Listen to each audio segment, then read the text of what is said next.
எல்லாரும் எப்படி இருக்கீங்க? நல்லா இருக்கீங்களா? இயேசு கிறிஸ்துவின் நாமத்தினாலே உங்கள் யாவரையும் இந்த அதிகாலையில் வாழ்த்துகிறேன், ஆசீர்வதிக்கிறேன். ஒரு சின்ன குழந்தைக்கு தன்னுடைய தகப்பன் தன்னோடு இருப்பது என்பது மிகப்பெரிய பலமாக இருக்கும். சரி, யாராவது வந்து அவரை தொந்தரவு செஞ்சுட்டா, நான் என் அப்பா கிட்ட சொல்லிடுவேன்டா, நான் எங்கள் அம்மா கிட்ட சொல்லிடுவேன்டா அப்படின்னு சொல்லி தனக்கு பின்பதாக தன்னோடு இருக்கிற அந்த பெற்றோரை காட்டி நான் அப்படியாய் செய்து விடுவேன்னு சொல்லுவான். அதுபோல தேவனுடைய பிள்ளைகளுக்கு அனுதினமும் இருக்கிற ஒரே பலன் யாரு தெரியுமா? இயேசு. இயேசு இயேசு என்ற அந்த ஒரு நாமம், அந்த நாமம் எல்லா நாமங்களுக்கும் மேலானது. அந்த நாமத்தை நாம் ஒரு முறை சொன்னா போதும், அந்த நாமத்தை நாம் பற்றி கொண்டா போதும், நமக்கு இந்த நாளிலே எல்லாவற்றிலும் செம்மையான பாதையில நடத்துவார்.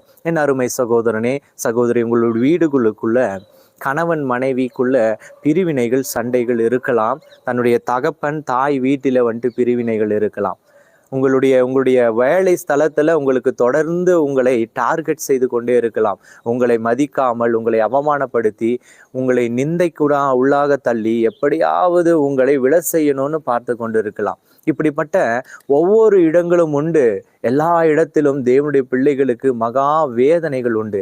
இந்த வேதனைகளை கொண்டு வர்றது யாருன்னா, என்றைக்குமே நம்ம ஆண்டவரோட இருக்கும் பொழுது ஆண்டவருடைய ஐக்கியத்திலிருந்து பிரிக்க நினைக்கிற ஒருவன், அவன் அனுதினமும் அந்த காரியத்தை செய்யற, அவன் இந்த உலகத்தின் தேவனாயிருக்கிறான். யாரும் அருமை சகோதரியே, இதை கேட்டுக்கொண்டிருக்கீங்களா?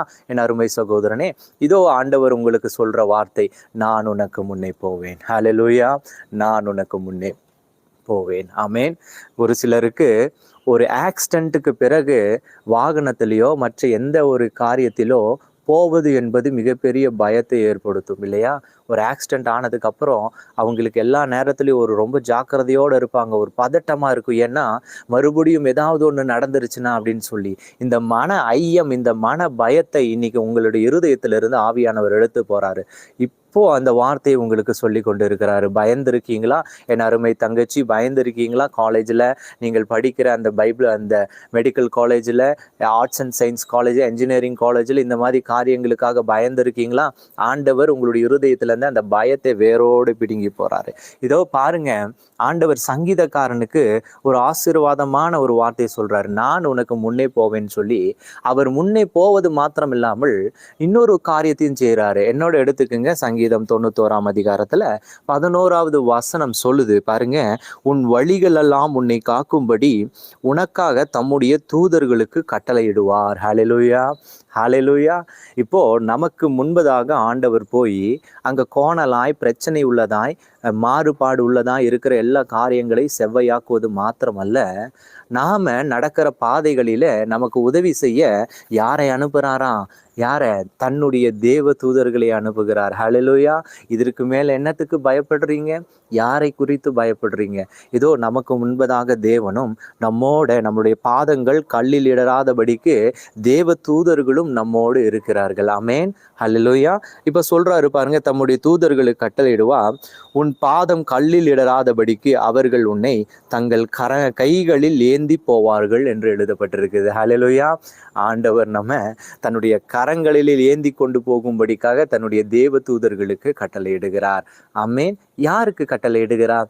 எப்படிப்பட்டவர்களுக்கு கட்டளையிடுகிறார்னா, அனுதினமும் ஆண்டவரை நம்பி விசுவாசித்து தேவனுக்காக காத்திருக்கிற அந்த ஜனங்களுக்கு மாத்திரம்தான் இந்த ஃபெசிலிட்டிஸ் எல்லாம் கிடைக்குது. எல்லாருக்கும் கிடைக்குமானா எல்லாத்துக்கும் கிடைக்கிறது கிடையாது. தேவனை மாத்திரம் நம்பி ஆண்டவர் எனக்காக செய்வார், எனக்காக நடப்பார், என்னுடைய காரியங்களிலே ஆண்டவர் ஆண்டவர் என்று சொல்லி மனுஷனை நம்பாம, இது ஒருவர் depend on everything on God அப்படின்னு இருப்பாங்க இல்லையா? எல்லாமே ஆண்டவர் செய்வார்னு, அப்படி ஆண்டவர் மீது நம்பிக்கை கொண்டு இருக்கிறவர்களுக்கு தான் ஆண்டவர் செய்கிற கிரியை என்னது?